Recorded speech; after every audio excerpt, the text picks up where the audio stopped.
Welcome to the Real News Network. I'm Sharmini Paris coming to you from Baltimore. The murder of Boris Nemtsov, one of the opposition leaders in Moscow, has the Western press buzzing with whodunit. It makes great television. But who is Boris Nemtsov and what did he stand for politically in Russia? This is the topic of our next discussion with Aleksandr Buzgalin. As you know, Aleksandr is a professor of political economy at Moscow State University. He's also an editor of the independent democratic left magazine Alternatives. Aleksandr, thank you so much for joining us. I'm very glad to talk with you every time. I know that there's been lots of speculations and arrests going on, and there's various stories in terms of what the media is speculating in terms of who done it. But what is the more intelligent conversations going on in Moscow about this? So it's a beautiful question, but unfortunately I'm not Sherlock Holmes, and I cannot give you the answer who killed Boris Nemtsov and who organized this crime. But as professor, I can discuss question why we have so long discussions around this person and this crime. And the question is not so simple, because when 2 years ago, even more now, a very important person, democratic left leader, Stanislav Markelov, the defender of many minorities in our country, trade union leaders, immigrants, was killed in the center of Moscow. It was a few discussions, really no discussions in big news companies like CNN or something like that. And when Boris Nemtsov was killed, it's the whole speculation for, I hope it will be finished soon, but I'm afraid that it will be for the whole month or maybe even more. Why? This is big question mark. And this is not an accident. Boris Nemtsov was made by media. He was transferred to the leader of democratic opposition. He became so-called victim of bloody KGB and so on and so far. But in reality, it's not so. I don't know who killed this person, honestly. And I can comment a little bit what kind of ideas are discussing now in the intellectual and political space in Russia. In Russia, he is associated not with democratic opposition, human rights, and so on.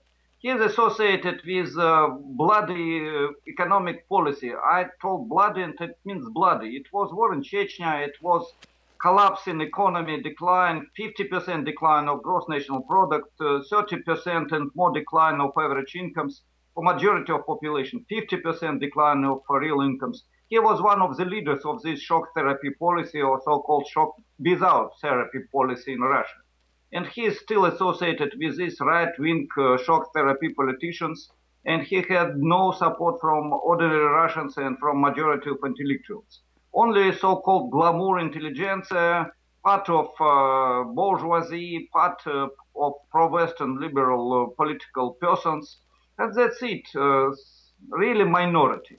We had 2 years ago, even more, big demonstrations in so-called Bolotnaya Square, so-called because in Russia Bolotnaya means swamp, and this is symbolic name. But it was really big demonstration, not one demonstration, demonstrations, and Nemtsov was among leaders. But for majority, he was not their leader. We had different people, red, social democrats, center leaders, some representatives of glamour intelligentsia, some persons from the past like Nemtsov. And he was among these persons, and it was very big contradiction. And for example, Sergei Udaltsov, who is now in prison and who is in terrible conditions, he is on the border of death. I hope he is healthy in prison. But there is no big discussions because he is communist and he is a real leader of opposition among others. And he really requires big changes in economic, social, and political life in our country. And I support a big part of his requirements in economic, social sphere, in the sphere of real democracy and so on. Nemtsov, he was symbol of necessity to change economic policy in favor of another type of corporations, not to change in favor of people. He was supporter of abstract democracy, but when he was the leader, it was less democracy, or maybe the same absence of democracy as now. When he was the leader, it was a period of terrible corruption and bloody criminal atmosphere in our country. So he is not associated with opportunity chances for radical changes for 90% of Russians. Why he became now so popular? Because, first of all, it's very beautiful opportunity to make from this playboy leader of democratic opposition. He is a right-winger, and this is very useful for many right-wing leaders in our country and especially abroad. He can be also used as symbol of terrible regime in our country. Again, I was, and I'm afraid I will be very critical about the policy of our leaders, including president, ruling party, prime minister, and majority of ministers in my country. We have really very big economic, social, and political contradictions, and these contradictions must be discussed. About different versions of this murder, of this crime. First of all, I'm afraid that behind this killing is money. It was with many leaders of so-called democratic opposition when they became victims not of political terror, not of political oppression, but victims of terrible contradictions inside their own groups. They could not divide money. They had big contradictions who will receive how big money. Nemtsov, by the way, was not businessman. He didn't have big status, and he was very rich and spending a lot of money for everything.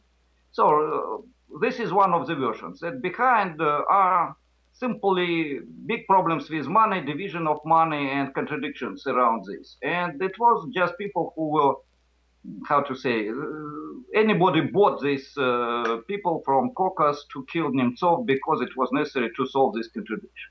This is one of the versions. Another version, which is discussed by liberal so-called Democrats, but they're not really Democrats, by the way, it's another story.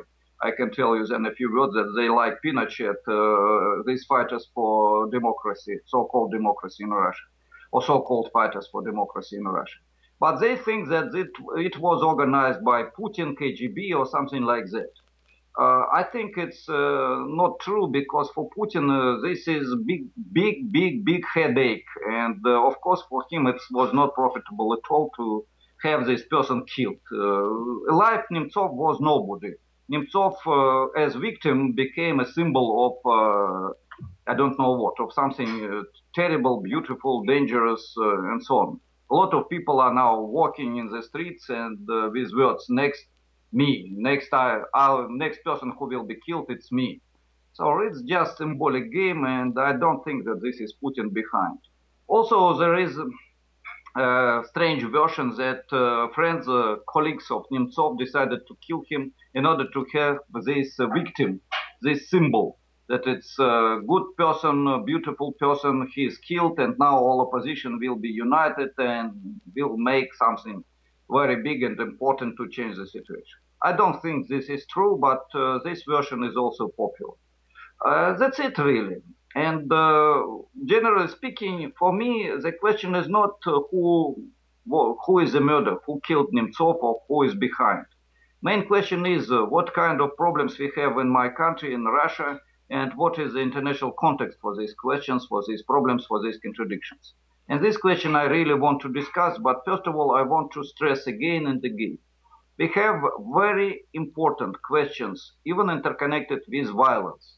When I want to repeat again, Stanislav Markelov was killed. It was a few news stations who commented this question. And by the way, thank you very much, dear real news people, that you had interview with me, with other people about Stanislav Markelov. If you come again to this topic, it's really great. He was a real defender of human rights.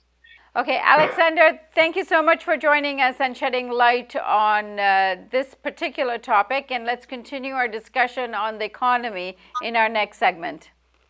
Yes, I'll be very glad to discuss with you questions of my country and international context of our events. Thank you for joining us on the Real News Network.